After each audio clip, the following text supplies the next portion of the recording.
هو الذی خلق لکم ما فی الارض جمیعا،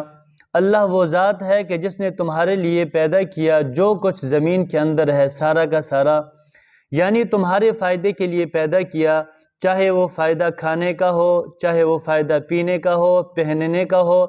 نکاح کے معاملات کا ہو، یا روح کی تازگی کا ہو، یہ سارے کے سارے فوائد اللہ رب العزت نے ان چیزوں کے اندر رکھ دیے۔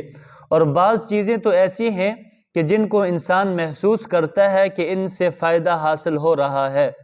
لیکن بعض چیزیں ایسی ہیں کہ جن کا فائدہ انسان کو محسوس نہیں ہوتا، لیکن وہ انسان کو فائدہ ان سے پہنچتا رہتا ہے۔ اور بعض چیزیں تو بالکل ہی مضر ہوتی ہیں اور انسان کے لیے نقصان دہ ہوتی ہیں، لیکن وہ بھی کسی نہ کسی طریقے پر، کسی نہ کسی طور سے انسان کے لیے فائدہ مند ہوتی ہیں، بیکار نہیں ہوتی۔ اس لیے کہ کسی شاعر نے کیا خوب کہا ہے، نہیں ہے چیز نکمی زمانے میں،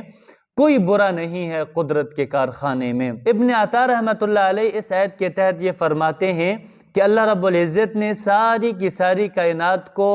تمہارے لیے پیدا کیا، کہ یہ ساری کی ساری کائنات تمہاری ہے اور تم اللہ کے ہو۔ اس لیے عقل مند کا کام یہ ہے کہ جو چیز اس کے لیے پیدا ہو وہ اس کو ملے گی، اس کی فکر میں لگ کر کے اس ذات سے غافل نہ ہو جائے جس کے لیے یہ پیدا ہوا ہے۔ ثم استوى الى السماء فسواهن سبع سماوات،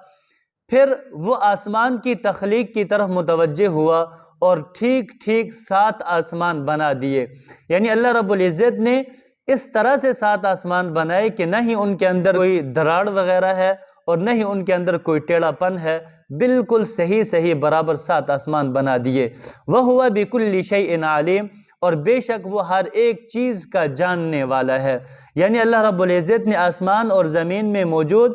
ہر چیز کو پیدا کیا، اس لیے اسے آسمان اور زمین کے اندر موجود تمام چیز ہوں کہ چاہے وہ چھوٹی ہوں یا بڑی ہوں، ہر ایک چیز کا پورا علم ہے۔